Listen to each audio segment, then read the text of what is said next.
जय श्री हरि। प्रभु आप सब श्रीमद् भगवत गीता के अध्याय 17 के श्लोकों का श्रवण कर रहे हैं। पिछले दिनों आपने इसी अध्याय के श्लोक 9 और 10 का श्रवण किया था। इन श्लोकों में प्रभु ने ग्रहण करने योग्य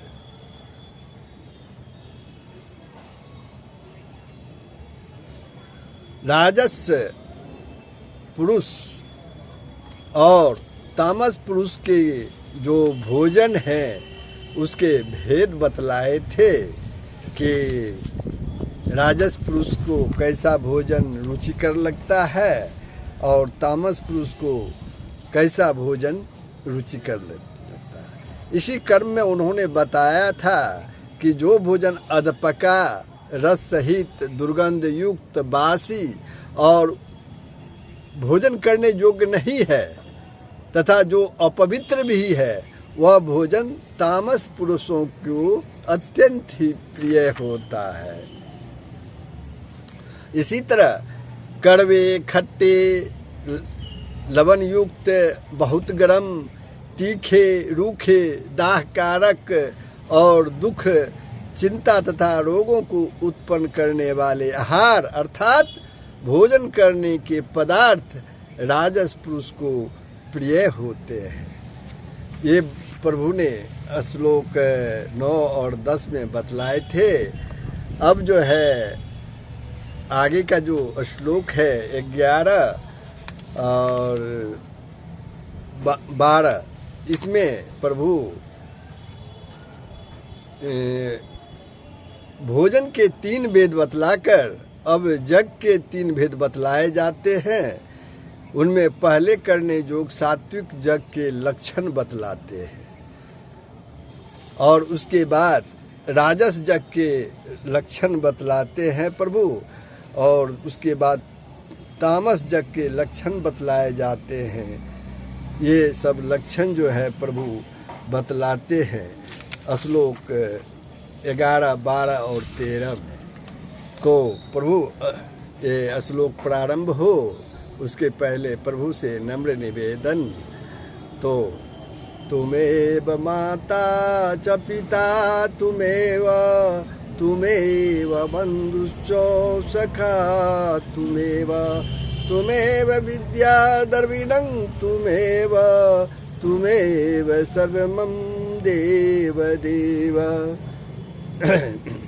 तुमेव सर्वमं देव देव वसुदेव सुतं देवं कंस चाणूरमर्दनं देवकी परमानंदं कृष्णं वंदे जगद्गुरुं। जय श्री हरि, जय श्री कृष्ण। तो श्लोक 11 में प्रारंभ हो। प्रभु आप लोगों से नम्र निवेदन है, यदि आपने वीडियो को सब्सक्राइब नहीं किया है तो अवश्य कर देंगे तथा अपने विचार कमेंट बॉक्स में अवश्य लिखेंगे, लाइक करेंगे, शेयर करेंगे। जय श्री हरि। तो श्लोक 11 सात्विक, जिसमें कि प्रभु सात्विक जग के लक्षण बतलाते हैं। वो क्या है? अफलाकांक्षिभि यज्ञः विधिदृष्टयः युज्यते यष्टभयमेव अति मनः समाधाय स सात्विकः। अफलाकांक्षिभिर्यज्ञो विधिदृष्टयो युज्यते यष्टभयमेवेति मनः समाधाय स सात्विकः। जो शास्त्र विधि से नियत जग करना ही कर्तव्य है। ध्यान से सुनिए, जो शास्त्र विधि से नियत जग करना ही कर्तव्य है। शास्त्र विधि में जो नियत कर दिया गया उसी के अनुसार जग करना जो है वही कर्तव्य है। इस प्रकार मन को समाधान करके फल न चाहने वाले पुरुषों द्वारा किया जाता है।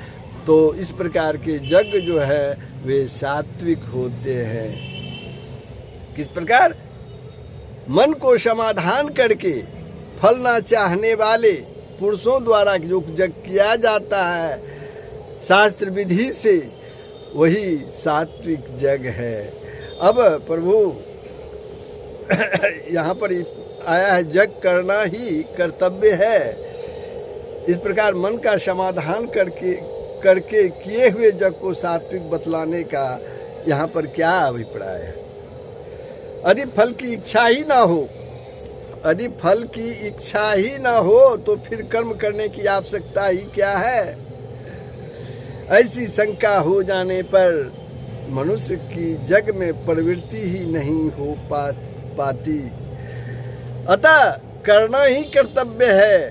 इस प्रकार मन का समाधान करके किए जाने वाले यज्ञ को सात्विक बतलाकर भगवान ने यह भाव प्रकट किया है कि अपने अपने वर्ण के अनुसार जिस यज्ञ का जिसके लिए शास्त्रों में विधान है, अपने अपने वर्ण के अनुसार जिस यज्ञ का जिसके लिए शास्त्रों में विधान है उसको अवश्य ही करना चाहिए।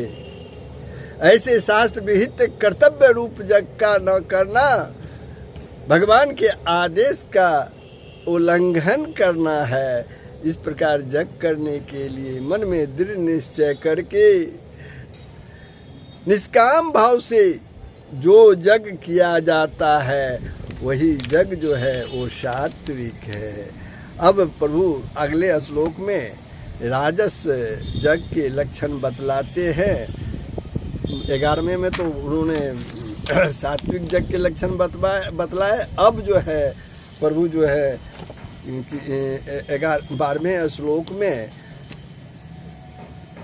राजस यज्ञ के लक्षण बतलाते हैं। तो श्लोक 12, अभिसंधाय तु फलम दंभार्थमपि चैव यत् इज्यते भरत श्रेष्ठ तं यज्ञं विद्धि राजसम। परंतु हे अर्जुन, प्रभु श्री कृष्ण कहते हैं अर्जुन से, हे अर्जुन, केवल दंभाचरण के लिए या फल को ही दृष्टि में रखकर जो यज्ञ किया जाता है उस यज्ञ को तू राजस यज्ञ मान या जान। यहाँ पर प्रभु कहते हैं कि अर्जुन को संबोधित करते हुए कहते हैं अपना दम दिखाने के लिए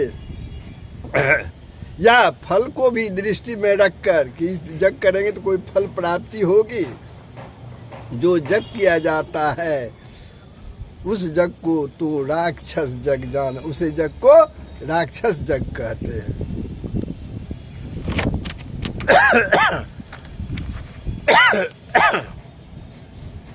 अब आगे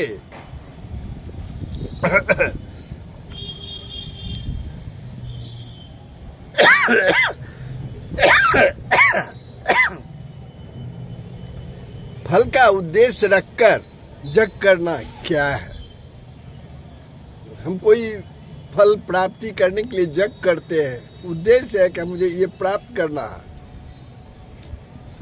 तो अब यज्ञ करते हैं तो वो यज्ञ करना क्या है इसके बारे में प्रभु कहते हैं, स्त्री पुत्र धन मकान मान बड़ाई प्रतिष्ठा विजय और स्वर्ग आदि का प्राप्ति रूप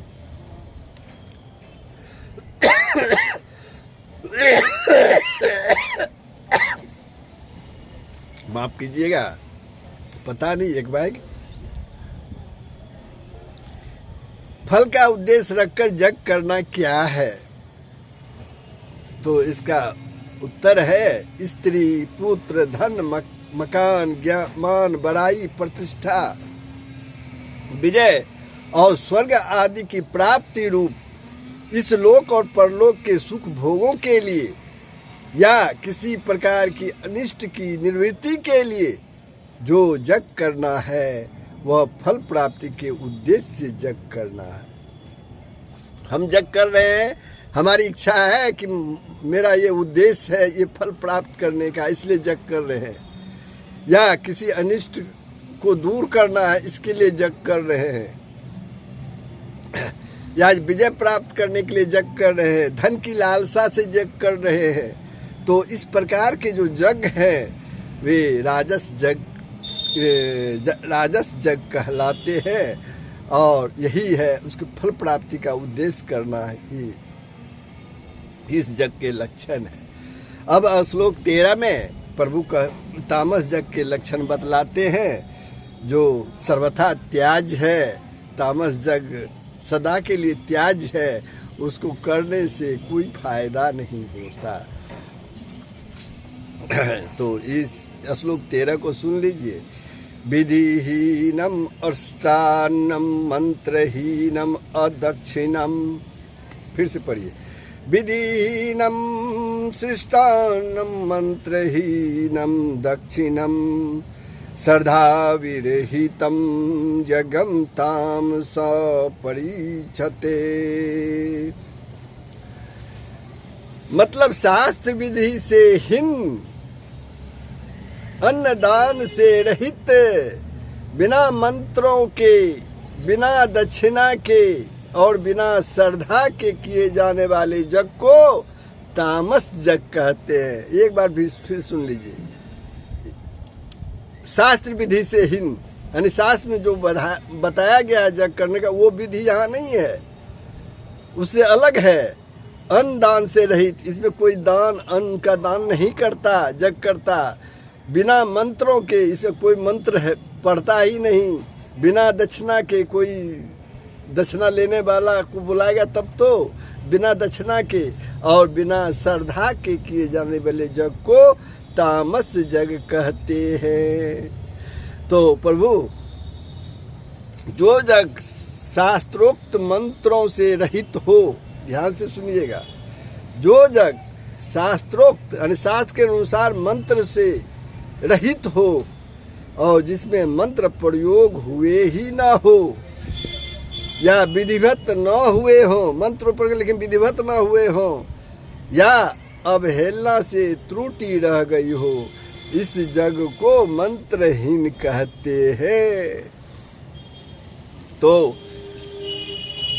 प्रभु जो यज्ञ, अब विधिहीनम भी एक शब्द आया है, जो यज्ञ शास्त्र विहित न हो, या जिसके संपादन में, जिसके करने में शास्त्र विधि की कमी हो, या जो शास्त्रोक्त विधान की अवहेलना करके मनमाने ढंग से किया गया हो, उसे विधिहीन यज्ञ कहते हैं। तो इन यज्ञ का कोई फल की प्राप्ति नहीं होती है। ये यज्ञ जो है सदा के लिए त्याज करने योग्य यज्ञ है।